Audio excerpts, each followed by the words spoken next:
Hey, ladies and gentlemen, and welcome back to my reading journey. Hope we're all doing absolutely fantastic.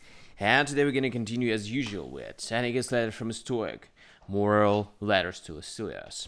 So it's going to be the letter 48 on quibbling as unworthy of the philosopher. Alright, let's get started. In answer to the letter which you wrote me while traveling, a letter as long as the journey itself, I shall reply later. I ought to go into retirement and consider what sort of advice I should give you. For you yourself, who consult me, also reflected for a long time whether to do so.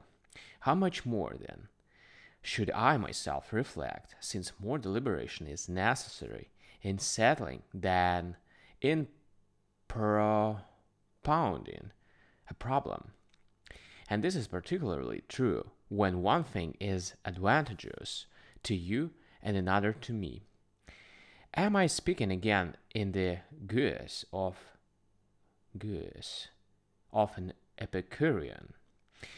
But in the fact as is the same thing is advantageous to me, which is advantageous to you. For I am not your friend unless whether is at issue concerning you is my concern also.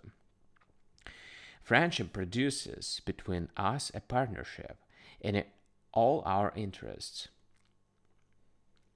There is no such thing as good or bad fortune for the individual.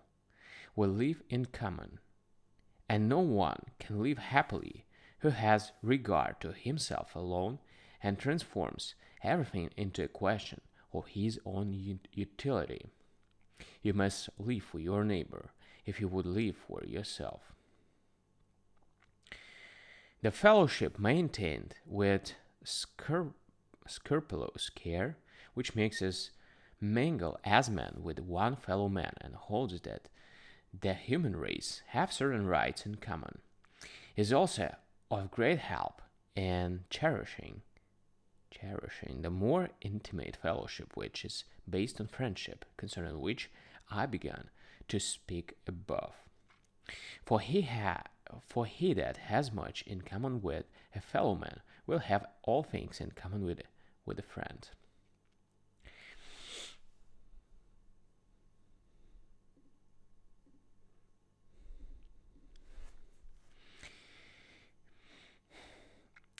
And on this point, my excellent Lucilius, I should like to have those subtle dialecticians of yours advise me how I ought to help a friend or how a fellow man, rather than tell me in how many ways the word friend is used and how many meanings the word man possesses.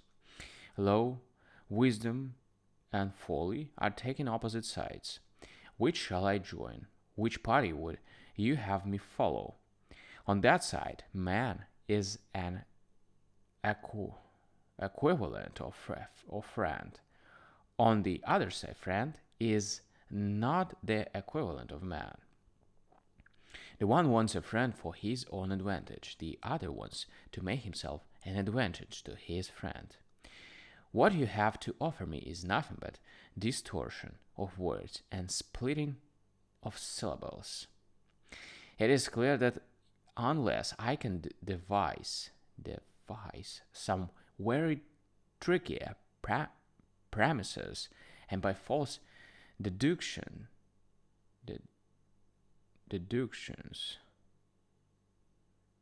tack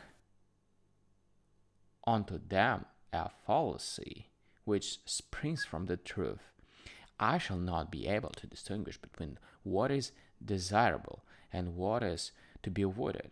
I am ashamed. Old men, as we are, dealing with a problem so serious, we make play of it.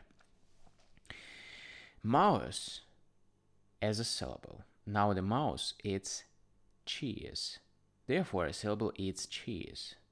Suppose now that I cannot solve this problem. See what peril hangs over my head as a result of such ignorance. what a scrape I shall be in. Without doubt, I must beware of some day I shall be catching syllables in a mousetrap, or if I grow careless, a book may devour my cheese. Unless perhaps the following syllogism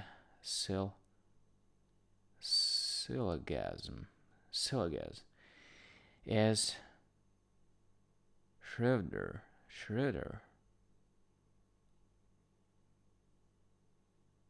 Schroeder still. Mouse is a syllable. Now a syllable does not eat cheese.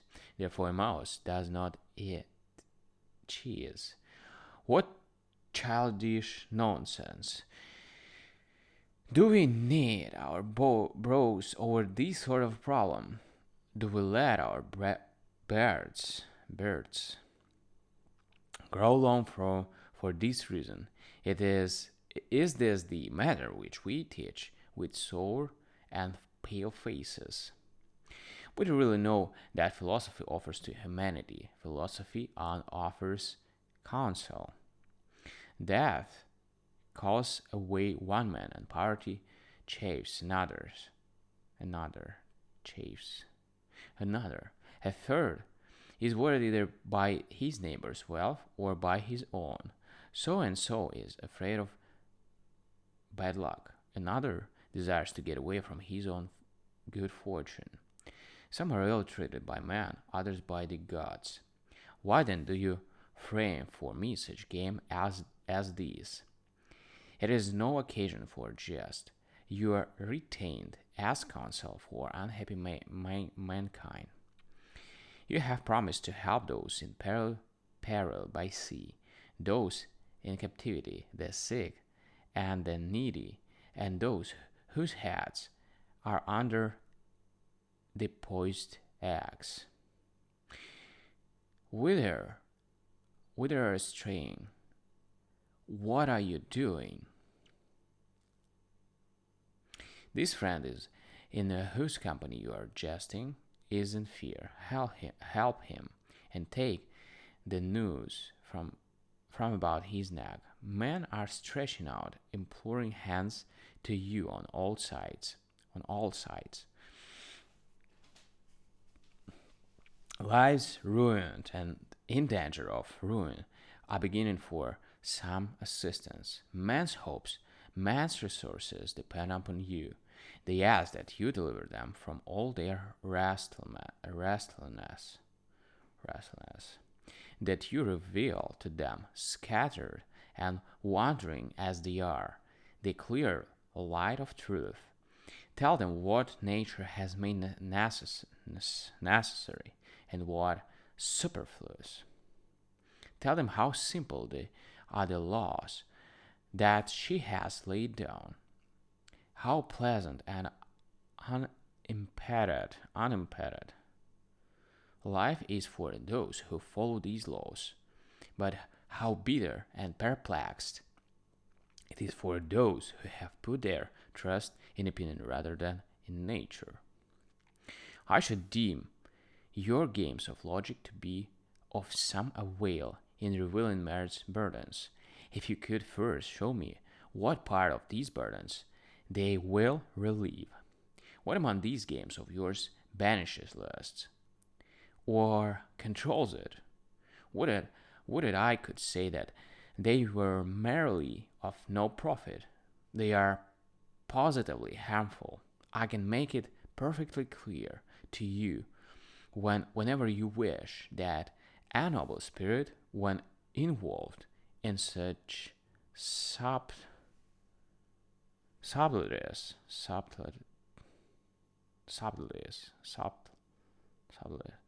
is impaired and weakened. I am ashamed to say what weapons they supply to men who are destined to go to war with fortune, and how poorly they equip them. Is this the path to the greatest good? Is philosophy to proceed by such claptrap and by quibbles, which would be a disgrace and reproach even for expounders of the law? For what else is it that you men are doing when you deliberately ensnare the person to whom you are putting questions, than making it appear that the man has lost his case on a technical error, but just as the judge can reinstate those who have lost as suit in this way. So philosophy has reinstated these victims of quibbling to their former condition. Why do you men abandon your mighty promises, and after having assured me in high sounding language that you will permit the glitter of gold to dazzle my eyesight no more than the gleam of the sword, and that I shall, with mighty steadfastness, spurn both that which all men crave and that which all men fear, why do not descend to the abysses of scholarly patents? What is your answer? Is this the path to heaven? For that is exactly what philosophy promises to me, that I shall be made equal to God. For this I have bemoaned.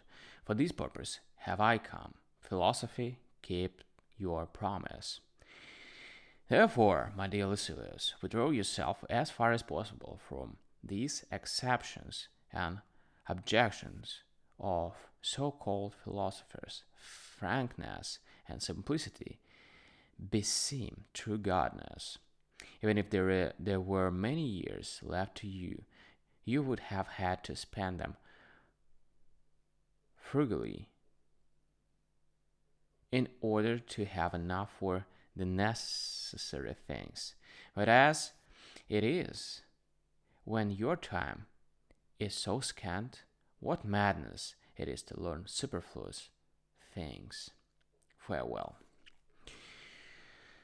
Alright, guys. So, thank you for joining me today. See you tomorrow on the next letter. Thank you and bye.